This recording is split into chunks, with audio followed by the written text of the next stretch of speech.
कहानी सालों पहले की। एक पंडित थे, था बड़ा ज्ञानी। एक बार अपने दरबार में शास्त्रार्थ जी थी तो उनने बहुत ही नाम और तारीफें कमाई। और जाते जाते राजा ने पंडित से धीरे से बोली, मुझे एक बात समझ नहीं आती, आप इतने तेज, बुद्धिमान, ज्ञानी, लेकिन आपका बेटा इतना मूर्ख क्यों? ये बात कुछ हजम नहीं होती। पंडित जी को ये बात कुछ समझ में नहीं आती। राजा ने बोला, रोज पूछता हूं आपके बेटे से कि सोने और चांदी में कीमती कौन है। रोज वो चांदी चुन के ले जाता है। मानो या ना मानो, आपका बेटा एक नंबर का भोदूराम। पंडित जी हो गए हैरान। राजा से सुन के एक बात, झुक गया शर्म से अपना सर, मन ही मन गुस्सा हुआ बहुत। अब पंडित जी घर आता है और बेटे से पूछता है, ये मैं क्या सुन रहा हूँ? राजा जी कह रहे थे कि तुम सबसे मूर्ख इंसान हो, सोने और चांदी में चांदी को कीमती मानते हो। गाइस बड़े ध्यान से सुनना, अब आता है मेन ट्विस्ट। तो बेटा कहते हैं कि पापा आइए एक कमरे में चलते हैं। अंदर एक कमरे में ले जाता है। वह एक संदूक खोलता है। वो संदूक पूरा चांदी के सिक्कों से लपलपा होता है। अब पंडित जी को समझ में नहीं आता चक्कर क्या है। तो बेटे ने बोली कि पिताजी, मैं रोज उस रास्ते से जाता हूँ। राजा बैठे रहते अपने दरबारियों के साथ। राजा मेरी मस्ती लेने के लिए बुलाती है, ए पंडित के बेटे जरा इधर तो आ। और रोज सबको कहते हैं कि चलो आज तुम्हें एक मूर्ख से मिलाते हैं। रोज वहां नए नए मेहमान रहते और रोज मुझे मूर्ख कर कर सबसे मिलवाते हैं। बोले फिर?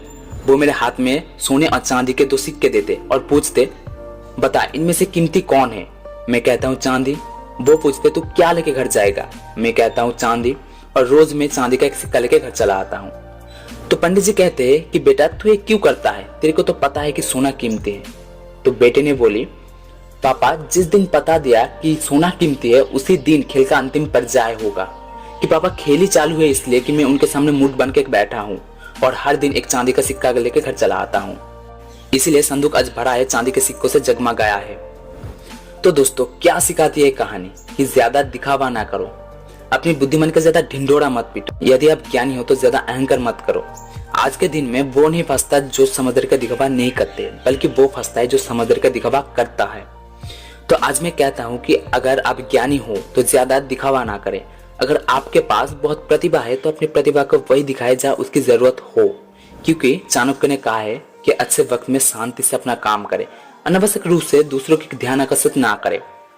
क्योंकि दूसरों को जब आपके सफलता का राज पता चल जाएगा, वही आपके अनेक कंपटीटर पैदा हो जाएंगे। तो दोस्तों कभी अपने आप को ज्ञानी, महाज्ञानी या अहम ब्रह्मस्मि ना कहलाए। कभी कभार मूर्ख बने रहने में भलाई है। Now this is over. और जाते जाते इस वीडियो को लाइक, कमेंट और शेयर करते जाना। और नए तो इस चैनल को सब्सक्राइब करके रखना ऐसे मोटिवेशनल और एजुकेशनल वीडियो पाने के लिए। थैंक्स फॉर वॉचिंग और हम मिलते हैं अगले वीडियो में।